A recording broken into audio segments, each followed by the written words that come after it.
found some land in eastern Washington. And on his land, this man, he had a deep, dark hole upon. People came from miles around to throw their trash down in to see how deep the hole was and listen for its end. Then one day, that fateful day, they forced Mel off his land. They paid him off and sent him off down under with a plan. They hid Mel's hole and covered it up so ne'er it could be found, so no one would ever know what's deep down in Mel's ground. Yippee-yi-yay, yippee-yi-oh. There's no bottom to Mel's hole. Make sure you listen to The Paranormal Lawyer on Night Dreams Talk Radio, Sunday night, 7 to 9 p.m. Pacific Time. If you're into UFOs, Bigfoot, and all things paranormal, check it out at www.nightdreamstalkradio.com. Well, good. No, we got a problem. I can't answer the phone calls again. I don't know what's going on. Yeah. Did you, how did you call in? Did you call in on my phone number or my Skype ID? Let's see. I called in on Night Dreams Talk Radio, Gary. Now, you need to call in by the phone number. Otherwise, I won't be able to take phone calls. Okay. What's that phone number again? Oh, you would have to ask me. It's 1253. Oh, the normal one. Yeah, you need to call that one right away. 203. Yep. Got it. Okay, everybody. Here I go. Okay. Don't worry.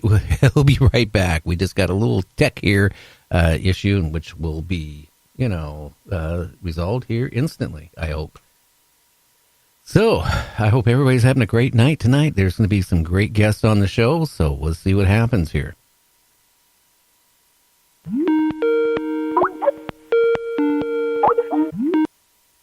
Hey, Peter, I'm going to put you on hold. Well, you're not going to be on hold. I'm waiting now for Michael to call.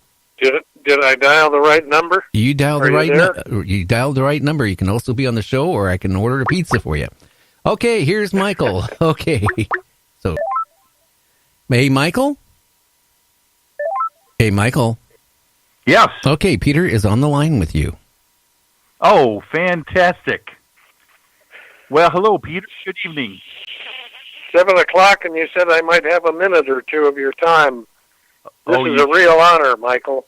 Well, thank you so much for joining us again on Night Dreams Talk Radio, because whenever you have the opportunity to come on and give us some sighting report updates or whatever, we are ready. Well, good. I begin again with a compliment. You've covered a lot of ground in a short period of time. You started out on Sundays with 1 hour. Now you're you went to 2 hours, a 2 hour format, and now you're 3 hours, aren't you? Yes, you're right. I am just pleased as punch to be able to talk that long on Night Dreams Talk Radio. And to have you come on and help me get through a few minutes every often, I just love that. So the people out there that are, wanting to know what the heck is going on, this is the report that we get for free from the National UFO Reporting Center. So we are very appreciative of that. Well, I've got a couple of good reports here that I'll summarize here in a moment or so. But I understand that we have listeners in Europe over the internet. Is that the case? Yes, we do. We've got Europe, Western Europe, Eastern Europe, and even the Eastern Bloc countries. We cover a wide range out there on the internet. So anything you've got relevant to them, they would love to hear it, I'm sure. Makes me nostalgic to think that I'm broadcasting in the former Soviet Union, where I used to work 40 years ago as a translator. interpreter.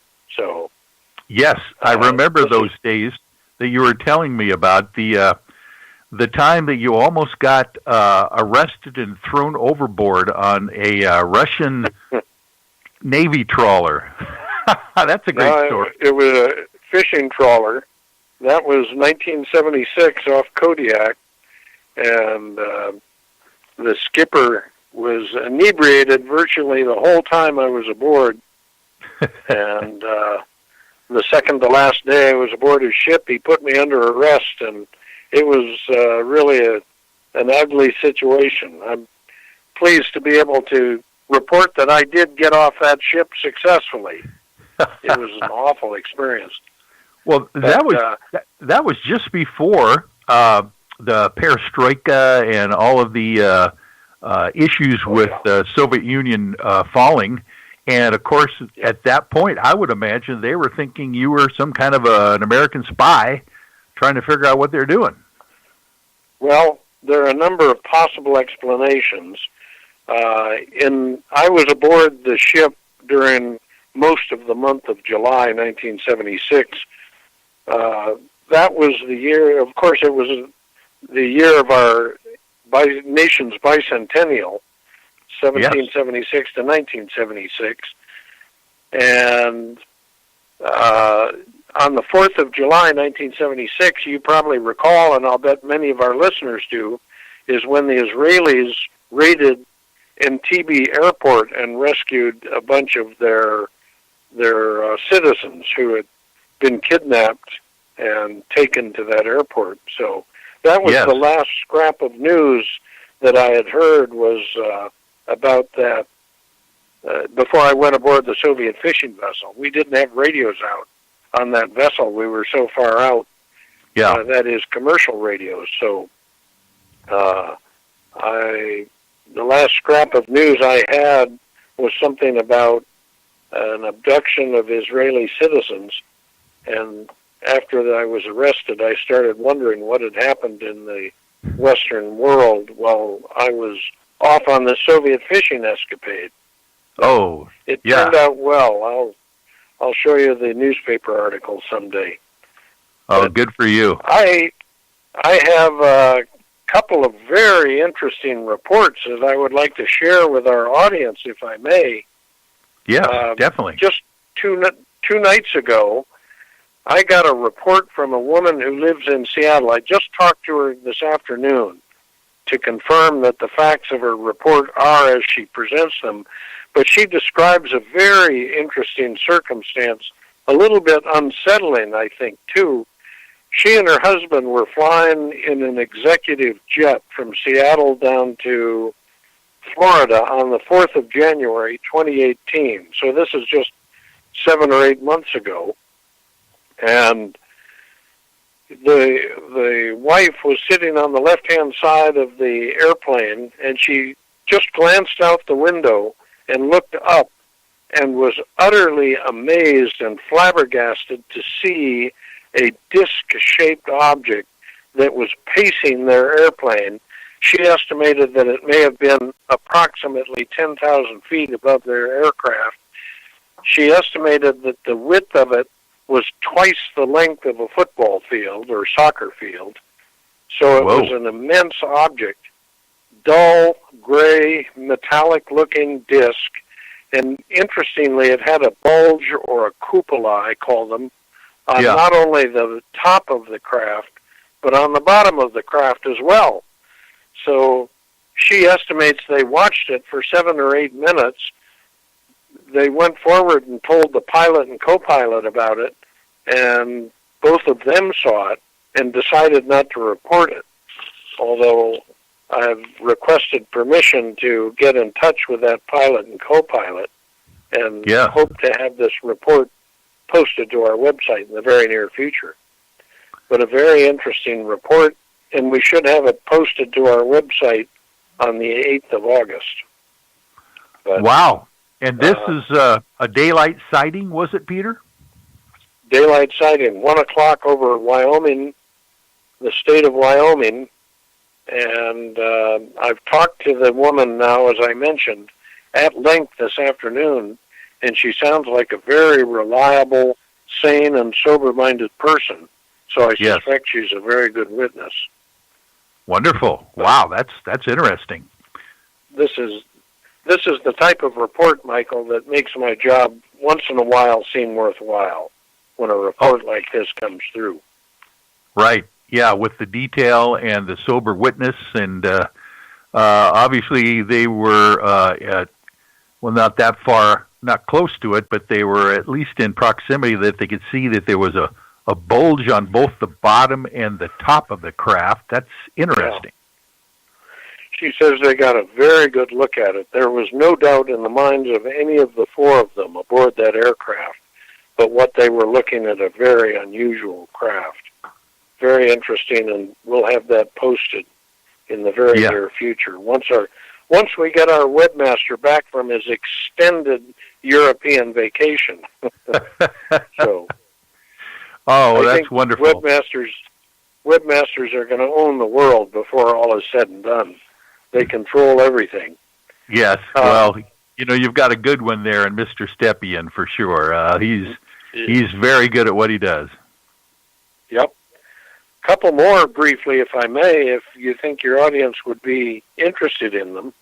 Oh, of course. I received, about a week ago, I received a report from a family that was vacationing on the southern coast of Florida, near St. George Island, near Apalachicola, the city of Apalachicola. Mm-hmm. And they were standing on the deck of their vacation home and staring out at the beautifully clear night sky over the ocean. And to their great amazement, a red circular object just suddenly, instantly appeared over the water to the south of them. Well, they stood there and watched it for, they estimated, probably 20 to 30 seconds. And it's then equally suddenly just extinguished and disappeared from their sight. Well, they were intrigued by this, so they stood outside wondering whether they might see one again. Then two more appeared. And then a fourth one appeared. And the fourth one split into three separate lights. Just must have been a remarkable sighting. And yes. They submitted three very nice reports. We'll have those posted on the 8th of August as well. And finally, I'd like to share with our audience a sighting that occurred very close to the Bangor submarine base on the 28th of July.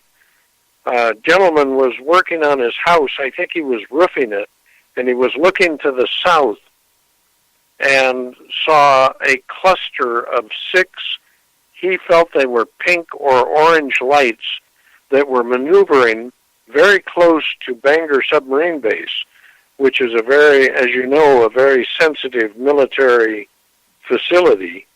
And I think he got video of it with his cell phone. We're going to get back in touch with him and have him submit the video so we can play it. But if this report is accurate, I suspect it was a very busy night for the U.S. Navy at Bangor submarine base. They take exception to anybody who penetrates the periphery of their base down there, as you probably well know. Yes, definitely. That would send them into some kind of a DEFCON for sure, I would imagine, if they have obviously they sensed the presence of those objects probably well before anyone sighted them. But this also was a nighttime sighting. Is that what it was? I think it was a daytime or a dusk sighting. I don't think it was dark out. It was 9:30 p.m. So you're right. It was 9:30 p.m. So close to. It must have been dark at the time he saw these. That may explain why he saw the lights. The contrast between the lights and the dark sky